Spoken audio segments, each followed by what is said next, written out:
दोस्तों, रूस का 47 साल बाद चांद पर पहुंचने का सपना चकनाचूर हो गया। रूस का स्पेसक्राफ्ट लूना 25 क्रैश हो गया। रोसमोसकोस जो रूस की स्पेस एजेंसी है उसने मान लिया कि अब हमारा मिशन खत्म हो चुका है, कम्युनिकेशन नहीं हुआ। दरअसल 21 और 22 अगस्त को इसको लैंड करना था, लेकिन एक दिन पहले ये क्रैश हो गया। 10 घंटों तक रशिया का इससे संपर्क नहीं हो पाया और इसी वजह से ये लैंडिंग फेल हो गई। जो पूरा प्लान था वो चौपट हो गया।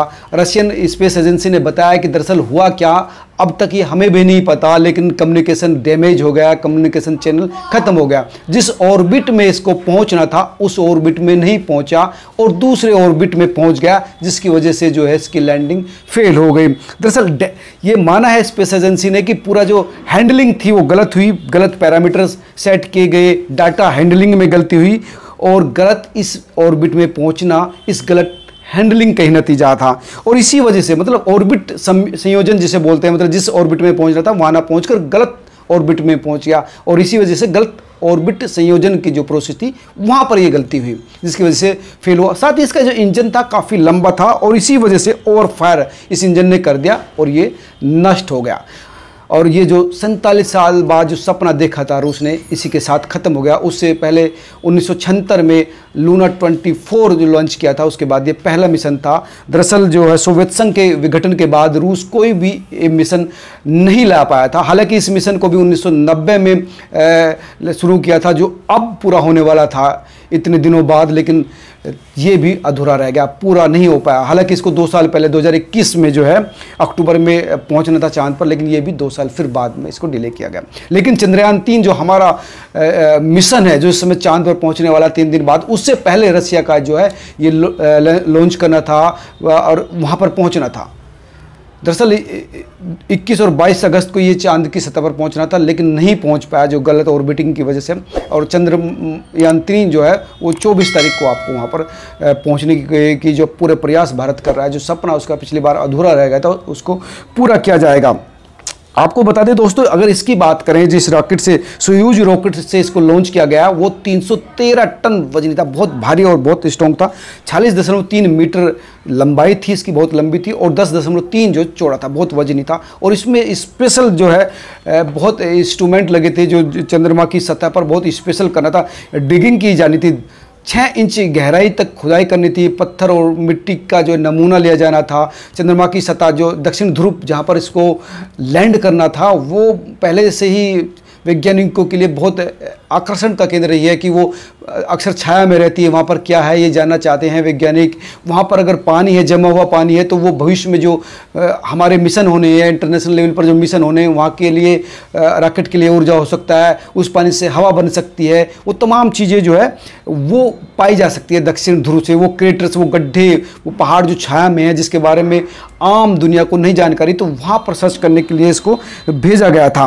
दोस्तों, चांद की सतह और वायुमंडल का अध्ययन करने के लिए इस पर 9 अलग अलग तरह के स्पेशल इंस्ट्रूमेंट लगे थे, जो अलग अलग तरीके से जांच करते, फोटो भेजते, एनालिसिस करते। मैं उनके नाम भी आपको बता देता हूँ कि कौन कौन से इंस्ट्रूमेंट थे और उनका क्या फंक्शन था। अगर बात करें एड्रोन LR, इसका काम था चांद की सतह पर न्यूट्रॉन्स और गामा किरणों का अध्ययन करना।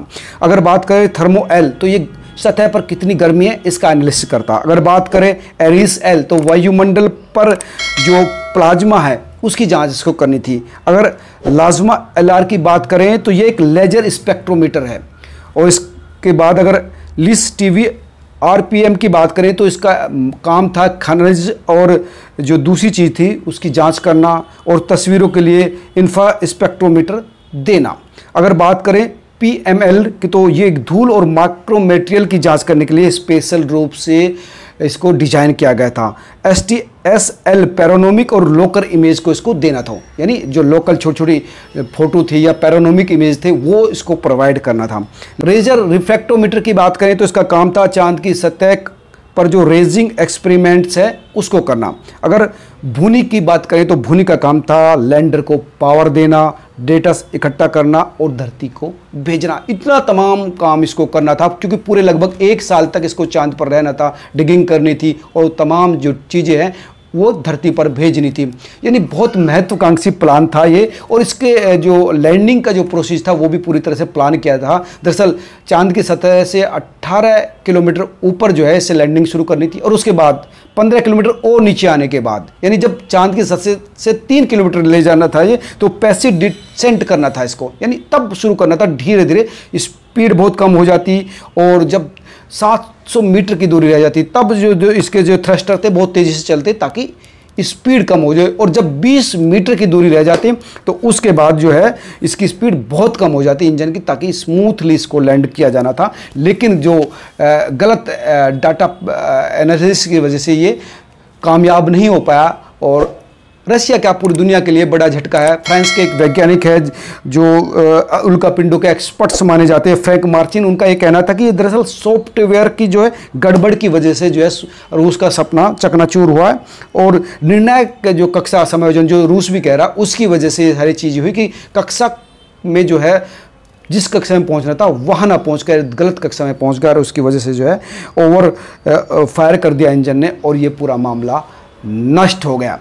दोस्तों ये बड़ी खबर है, रशिया से आई है, हमें भी दुख है। दरअसल इस पूरे मामले पर रशिया ने भारत की स्पेस एजेंसी से भी हेल्प मांगी थी, इसरो से, लेकिन बात नहीं बनी थी। हालांकि इससे पहले जापान की जो स्पेस एजेंसी है उससे भी मांगी थी, तो वहाँ पर भी बात नहीं बनी थी, लेकिन उसने फिर अपने दम पर इसको बढ़ाने की कोशिश की, चलाने की कोशिश की, तो लेकिन कामयाब नहीं।